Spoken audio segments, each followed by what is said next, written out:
everyone, and welcome to Heads and Dovetails with myself, Jill Harvey-Bush, and of course the wonderful Jamie Hubbard, who you can't see but on screen is busy waving at me. So Good I'm morning. waving back, Jamie. Hello, hello. As I Uh, say, it's good morning, good afternoon, good evening, wherever anybody happens to be listening to us. As usual, we have a little chat beforehand, and the one topic, because it's apparently Cancer Awareness Month this month, every day is a something day, isn't it? I think it Clive discovered is. it was Octopus Day the other day. So he did a silly rhyme about an octopus. But I think this has come to my attention because you're seeing all the adverts about please wear something pink, wear a pink jumper, wear this, wear Mm. that. It's Pink Awareness Month for cancer. But I've also seen, and it did make me think as well, a couple of people have, coincidentally, I am sitting here in pink. That's a real coincidence. But I did see a couple of posts that make you think that actually saying we're not wearing pink. My mum died of cancer or my dad has died of cancer. What I would like the companies to do, who are doing all this, I'm going to call it pink washing because you know the term greenwashing. I don't know if pink Yeah. washing is a term, but I'm going to make it a term.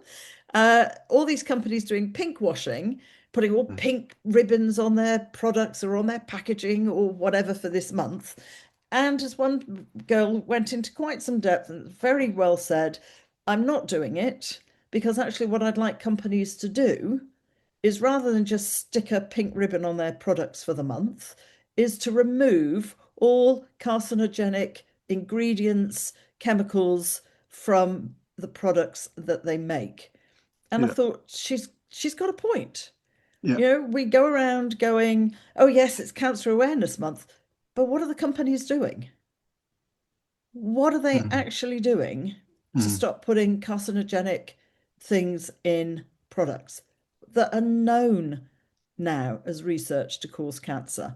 And some companies will say, well, it's only a tiny little bit, it's Oh, well below whatever the recommended, say, I don't know, 100 milliliters of something or whatever.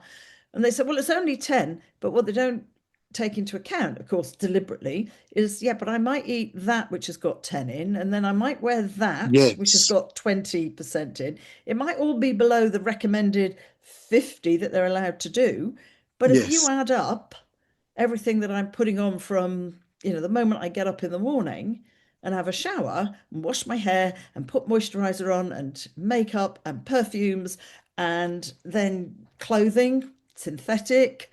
Again, you kind of go, I personally don't use chemical washing powder or liquids anymore. As you know, Jamie, I've gone Mm. completely Nancy Birtwistle green. I make Yes. mine from ivy leaves, from conkers, and from very basic non-perfumed soap. And you just think, and it's the same. Candles have become a big thing.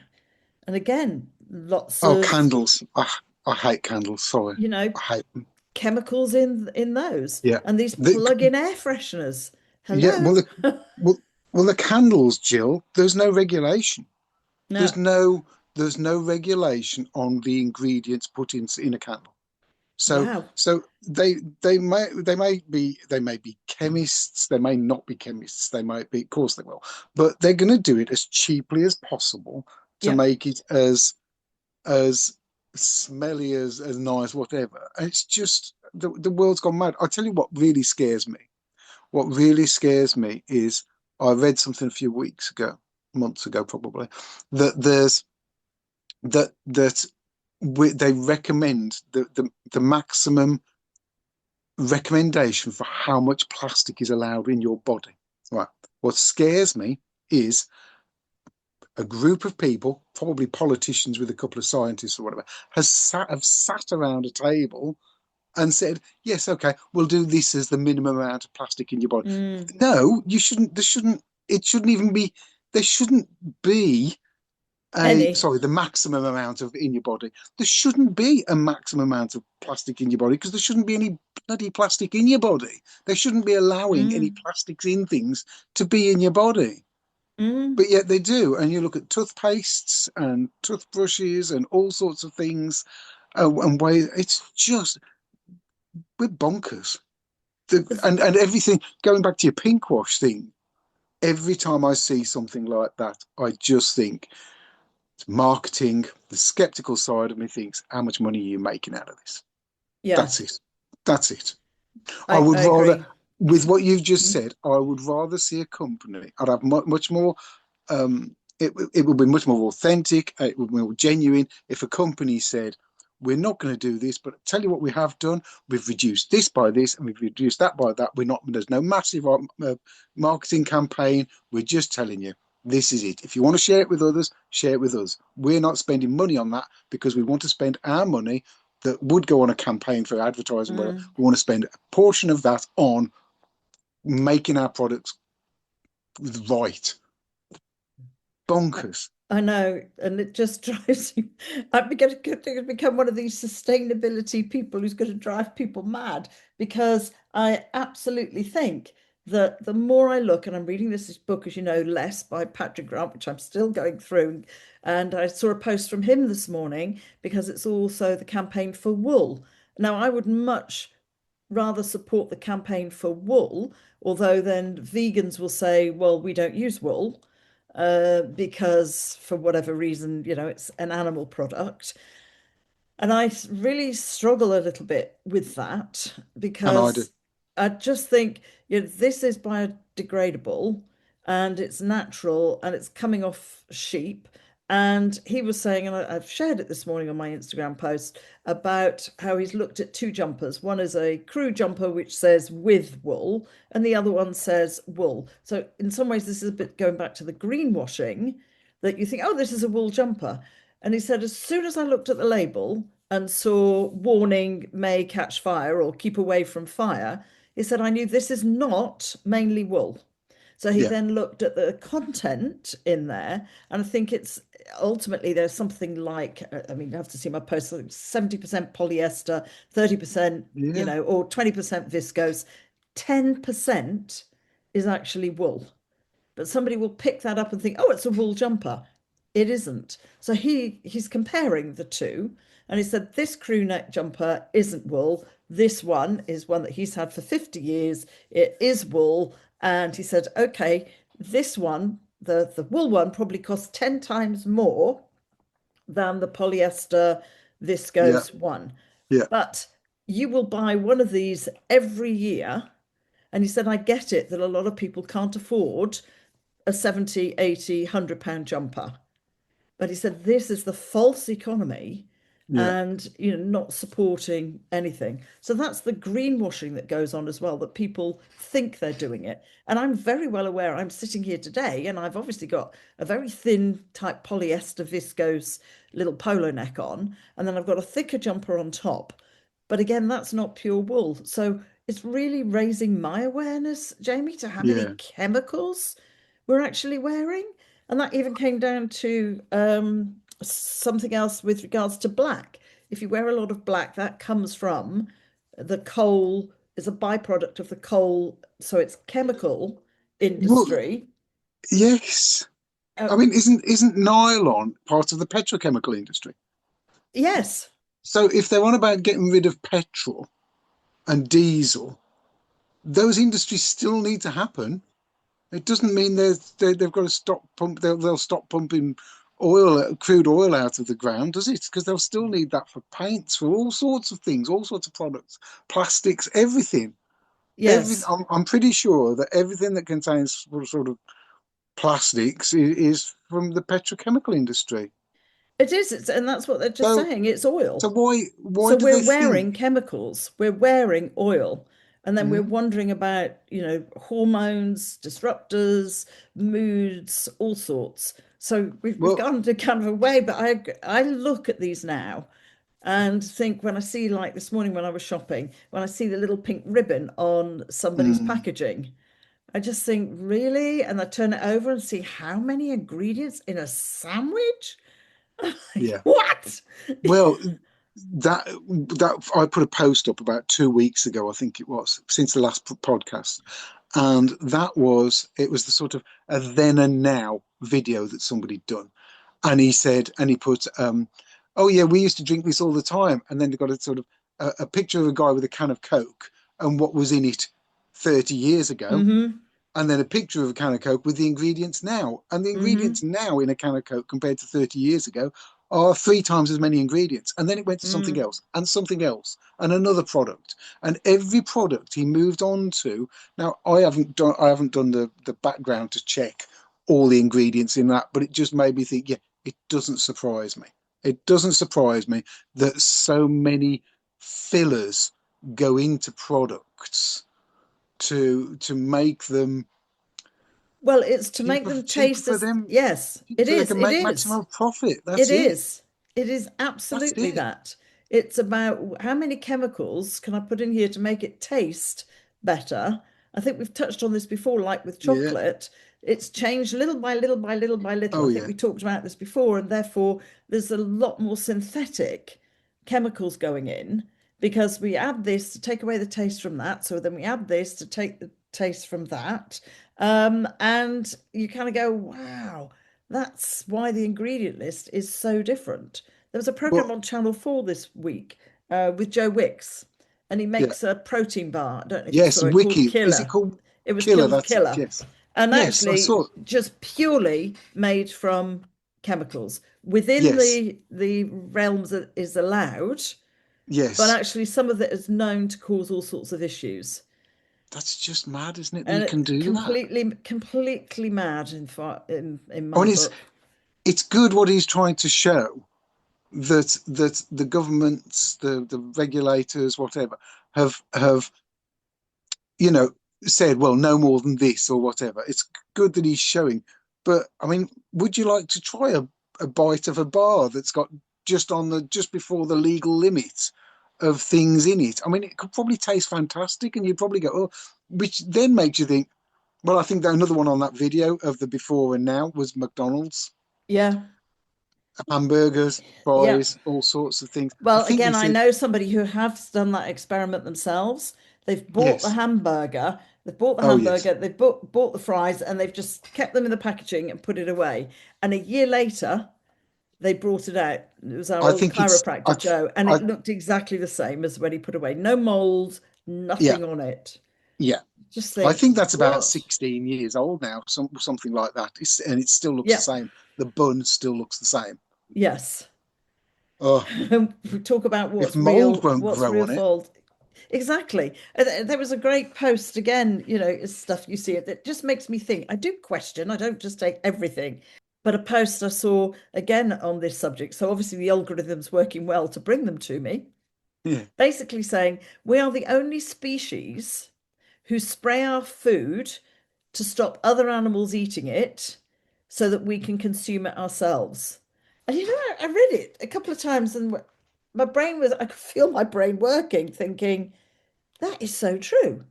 So I we know. spray our food with chemicals and pesticides and insecticides to stop other animals and creatures eating it, and then we consume it ourselves. And I Right. did, you go, that's I know. bonkers. I know. So, so what do I do, Jill? Because I'm eating more broccoli, which I'm enjoying. Mm, Should I mean, I should minimum wash the florets on, correct. but it's fresh from down the road. It's a little fruit shop, proper fruit shop, not covered in plastic. So But do they spray it? if I just wash it, is that enough? There was I think look back to Nancy Birtwistle. I think she, like with the strawberries, washes it in a little bit of bicarb to get any kind of stuff off. I think there's various things that you can wash it Yeah, in, but even just washing it because the water doesn't necessarily get all of the pesticides and insecticides off. But yeah. it's a nightmare. But you It's a see, nightmare. if somebody said, "Oh, we'll eat Brussels sprouts are just as good for you um as broccoli."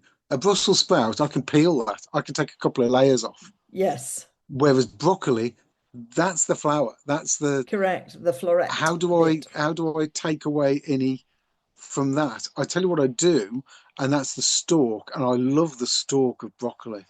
Absolutely Mm, soft and mm, wonderful.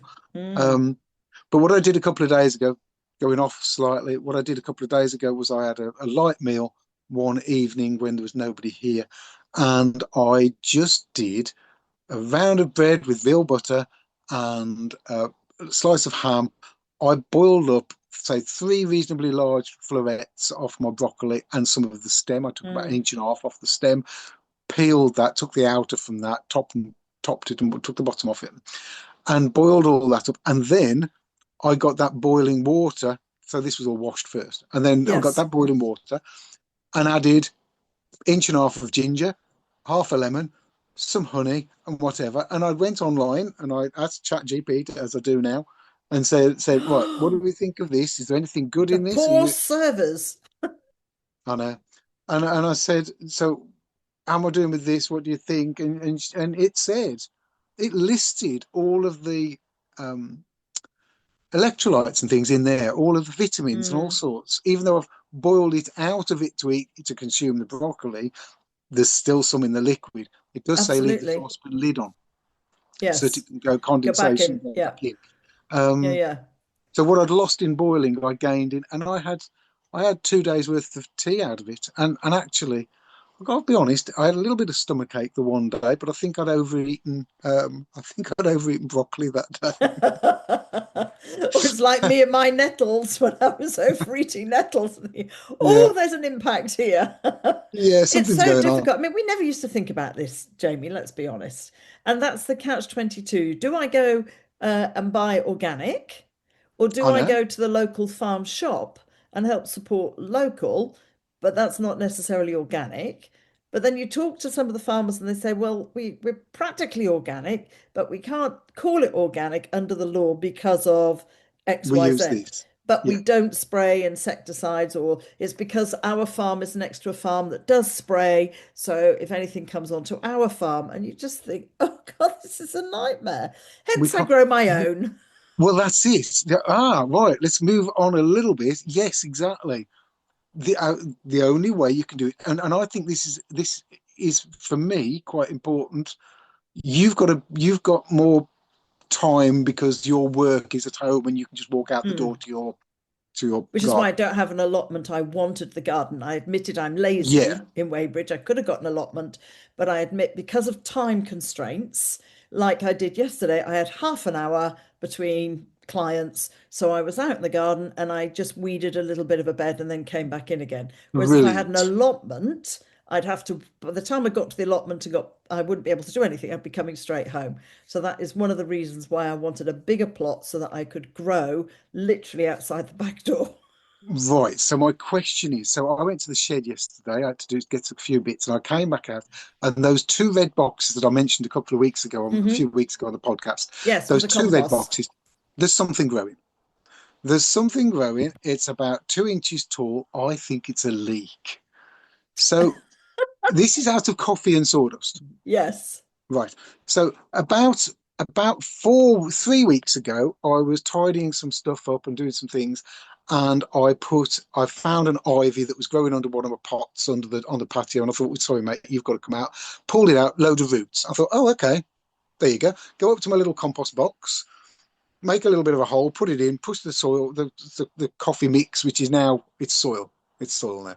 Put it on top of it, and just thought, well, there you go. Good luck. Didn't water it, didn't do anything. That's gained 2 inches and about 12 leaves on the Hmm. end, thriving. So, because this is a real, even though I know it's pH neutral, it's 7. It's going to be Mm. about 7. Um, it's rich. It's rich in everything else, and the bugs are in there, and it's loving it. And is it called? I think it's called Yes. anaerobic decomposition. Yes. Anyhow, yeah, leak yesterday. So my thing is, right, okay, if you've got the ultimate sort of, so let's say, I mean, you've got a big garden. Mine's a bit smaller, and I've got a lot of bamboo and stuff to cut out. But anyhow, when I come to it, what is the best return investment for in the garden? Not for things like potatoes, which I'm not too worried about the potatoes that we buy because at Mm. least they're underground and it's doing all that and the flower might get it, but okay. I'm more worried about the broccoli. So what Hmm. would be if I did do a couple of raised beds? Do I just do what I did the other day, which is I take some of the waste vegetables that are Hmm. in my little compost bin in the kitchen? Do I take them out and go, actually, that's a decent base. That might even start. Do I put Mm. that somewhere and poke a little stick in saying, could be this, question mark? And sort of do it sort of varied like that, which means I'm not actually planting a crop then. I'm planting irregularly, but it would be mean would it would produce irregularly. You get me? It would Yeah, probably you'll wouldn't be get too stuff. bad, would it? Well, it was a bit like me with my leeks last year, as we're talking leeks, that had Mm. rust on them. And I lifted them and thought, oh, cut all the leaves off, but actually forgot to put them. I mean, I got rid of the leaves, but I forgot to put the bulb bit in, in the compost. A few months later, I could see the bulbs were sprouting. So, do you know what? I'm just going to stick these in the ground and see Yeah. what happens. And they all grew. None of them had rust on it. I had, I had leaks coming out my ear holes, Jamie. I was like, Nice. That's a it's nice just view. like We can all everybody Jill listening with now is leaks thinking out of my Jill with ear leaks holes. coming out of her ear hole. Well, yeah, I'm still going with my carrots. I've still got my parsnips are in ready for Christmas, and I'll start pulling some of those so I can make spicy parsnip soup and roast parsnips, etc. So there is a lot you can do, and I haven't fully. I'm not using my beds as fully as I could because I could interplant as well, which or Mm. what's called underplanting, which I see Monty now doing a lot on Gardener's World and various other gardeners doing. Yeah, But yeah, I've got to get my head around that when I put this crop in, I could actually be going this on top. So lettuce or cress yes. and this crop will be done before this crop comes out. I've still got I my know. beetroot in, so there's still beetroot growing nicely. Yeah, which But is great. Which is great. yeah, I tell you what I do like. I'm liking. I know we've gone from pink wash now. We're wandering off. I do like seeing. I've seen a few of them lately. These videos of people where they've got sort of 3 inch plastic piping. Sorry about the plastic. yeah, Um, but they've got a carrot out of it, and this carrot's 2.5 foot long. I'm like, yes, hang on a sec, hang on, yes. this I is mean, that's a brilliant. specific type of carrot. I'm not Is sure it? how sweet it would be. Yes, it's not just any carrot. You have to buy a particular type of carrot to Okay, grow it that long. I've seen people growing them in barrels and just waiting to see nice. how long the carrot is. But I'm not sure uh, how sweet it is, but anyway. yeah, yes, because it's older as well, isn't it? So Yes. it's I going to mean, get a bit more. yesterday, again, I was having my cup of coffee and the workman with the trays are here doing the garden room, and I was busy braiding my old Yes. bulrush leaves, which have been drying in the garage. And one of the guys asked me, Jill, what are you doing? And I said, I'm braiding bulrush leaves. And he was like, and he looked and he was really amazed and said, wow, it's like string. I said, yeah, it is. It's really quite tough. And yeah, I wanted to do some for my fat ball holders. And actually, I've now got an idea. I've done two long ones. If I can do another couple, wondering what that would be like weaving one of those in a willow basket with the willow. Mm. Just so I'm starting to play around, but there's so much you can reuse. And people keep telling me they don't have enough time until I ask them, just have a look on your phone and see how much time you spent on Facebook, Instagram, Oh, yeah. sports, whatever this week. How much time? And one person was completely shocked and said, I've spent 36 hours on social You know, media in a week. So that's a day and a half, or three yeah. days. Yep, that's what you're doing. And But again, this is, let's go back to this. It's big corporations yes, making money, making products that they're basically selling advertising on. yep, Uh, and that's it. And that's the way of the world. That's what all of this is about. I mean, us doing this now, I suppose is helping Zoom because we do this of across Zoom. course. Yep. And then when you put it out, it's helping Apple iTunes and it's helping all of those others. And we sort of can't get away from it, can we? There's no.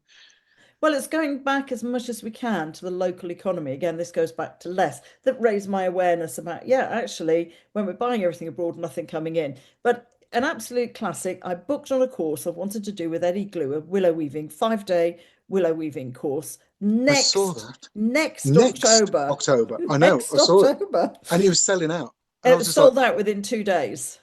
Sold. And that's why I've been waiting and waiting and waiting. And luckily, happened to be on my computer when the email came in to say "That's two new courses. And I thought, And right, I wanted to go back, ask him a quick question. What if, life happens? I couldn't see on my phone where there was any refund. I went back to Eddie and he answered saying, yes, here's my T's and C's. If you cancel within, 28 days, you'll get a full refund under that. If I can sell it, then you'll get a certain amount back, blah, blah, blah. So I thought, great.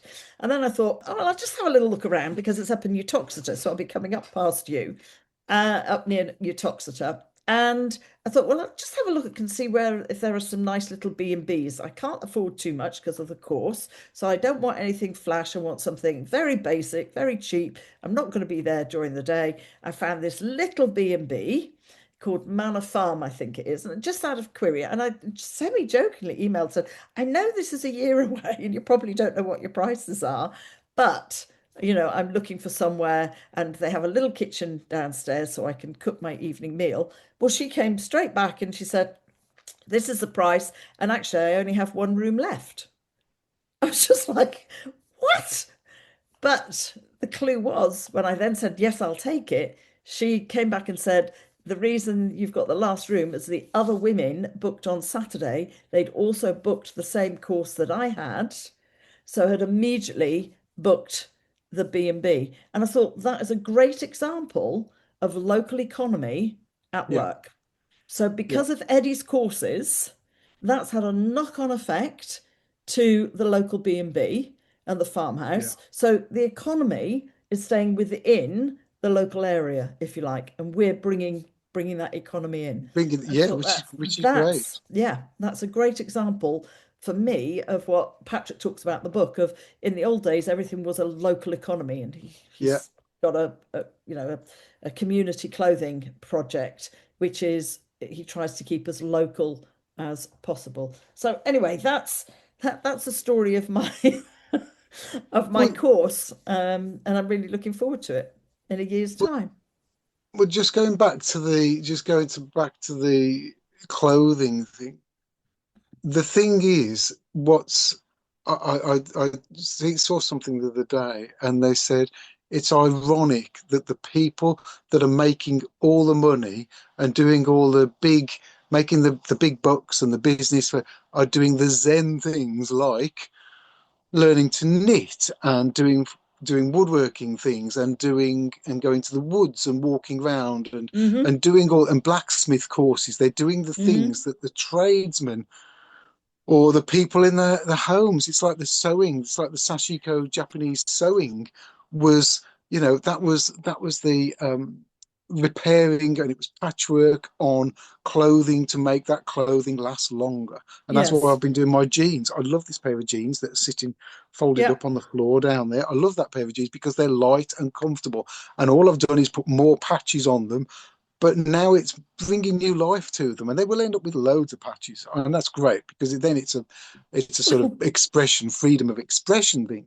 Exactly. And they'll But be it's unique. not, yes, but it's not a new pair of jeans. But the interesting thing So is that the trades that poor people, if you want to put it that way, working yeah, class people were required to do, like me, willow weaving, whittling, all of those, like you, carpentry, woodwork, all of yeah, that. How interesting they're now saying those have died out as, employment, but they're employment now because the wealthy are paying to learn how to yeah, do something that was yeah. done by the poor in the past. And I thought, yeah, that's true. Well, this is, I mean, this it's It's seen as a exactly true. luxury to go, making a flower wreath or to be making this or to make anything creative. Yeah, Wealthier people are now paying to go and learn to do. How we yeah. go full circle, isn't it Well, bizarre? this is the thing. At the sort of, I'm not going to say top of my game because my game's been different throughout the years. But pre-COVID, I would have 4 or 5 jobs for Michelin star restaurants per year, Yep, and I would make those and make enough to get me through the year. yep. COVID comes along. The restaurant industry's totally changed. The Michelin Yep. star has totally changed. Decimated. They're struggling.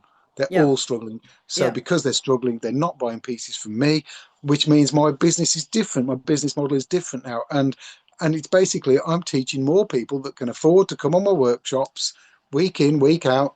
For Mm-hmm. one of them's been coming 6 years now. Yep. And and they make what they want to make, and I help them make those things. Like, here we go, we've come back to it, like the owl that you've just seen a post on, which I Yes. didn't make. So one of my guys, and there's a sort of shout out to another Alex here. Alex Walshaw used to be on in the same building as me, or within the same site as I am, and he's a brilliant green woodworker. He's so good, and he's got a big following on Instagram, and he makes some lovely pieces. And I messaged him yesterday morning and said, could you put another owl out? So he'd make this wooden owl. He uses old fence posts. So They're he takes an old fence beautiful. post, Yeah. gate post, the top's faded and or Yeah. rotting away. The barbed wire comes away, so it gets thrown out. He carves those into owls and all sorts of bits and pieces. His work is wonderful. He's got a big following. He sells on Instagram. I So I think must he follow puts a him. post up. Yeah, I could make you something though. No, Alex is great. So I wouldn't knock any of Alex's Yeah. stuff. Anyhow, this one of my guys has done. He's got these three pieces of wood, and I said, well, you've seen what that Alex guy does, and he said, yeah. I said, well, why don't you ever go in an owl? He said, I'd love that. I said, well, have a go at an owl. And he said last night, this is one of the most interesting, no, not necessarily interesting. He said he's just loved doing this owl. And what I've noticed is he's not been asking every step of the way through this, carving this owl. Mm. He's just gone on to do bits. We were nattering last night, and I said, "Hey," I went over and said, "How are you doing then?" And I said, "Oh, you've done the eyes." I said, "Oh, you've done this," and he said, "Yeah, I just felt like doing it." And I said, "Yeah, it works, Amazing. doesn't it?" So he's then, because he'd gone from asking about every detail, how do I do this? How do I do that? He just felt the freedom in a chisel, a mallet, and a piece of wood, And he went with and it. a pencil, and he's just gone with it. And last night, after that photo was taken, we went outside, got a blowtorch on it, and it's now black. And Oh, can't wait to I've see got a it. smashing picture of it in because it was dark last night, and there was a Can't wait floodlight to on see us. it. He's done really well, You're and he's gonna going have to to do another post one. it. So can we give him a shout out as well?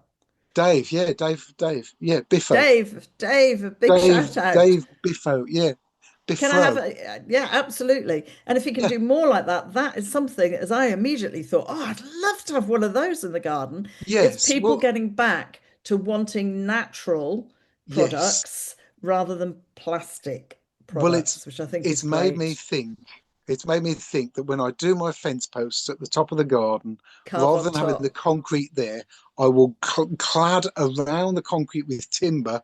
But I Yeah, think that last post, right on the on the boundary, top of yeah. the garden, I think there's an owl going to sit there on the top of the Fabulous. post, Well, and I it'll think just it'll it'll look right, finish it won't off. it? It'll be great. It's like Yeah. next door. I think I told you next door. I'll probably use it as a thumbnail, if not the owl, that they had a massive conifer cut down, huge conifer cut down. And Yes. in the end, what the guy did when we realized he'd finished, we just thought he was a tree surgeon and begun. But then when we looked round and we drove out the drive, he's carved a lovely mushroom out of the Yeah. stump. So rather than leaving the stump, they've got this beautiful, which, over time is going to change colour and so on. Anyway, Jamie, I think we're a little bit over the half an hour, not much, but just a little bit. So there we are. We've gone from pink washing all the way through to, well, greenery really, and getting back to nature and using natural products. So we inadvertently did a wonderful link from cancer stuff to natural stuff. Perfect. The And way to do it. covered everything in between as you and I usually do. So again, thank you to everybody who listens to us. Thank you to our regular listeners. So we just constantly want to give you shouts out if we know who you are, and hope you've enjoyed this episode, and that if nothing, it just gives you something to ponder and maybe think about with regards to the wider world. If you'd like to subscribe, of course, we love to have all of that stuff that everybody says. Subscribe, like, comment, share, then please do. And Jamie, that's another couple of weeks, and we'll see you towards the end of October. And where Yeah, does that wonderful. time go? Yeah, Yeah. you have a good couple of weeks. And you. See you Okay, guys. bye.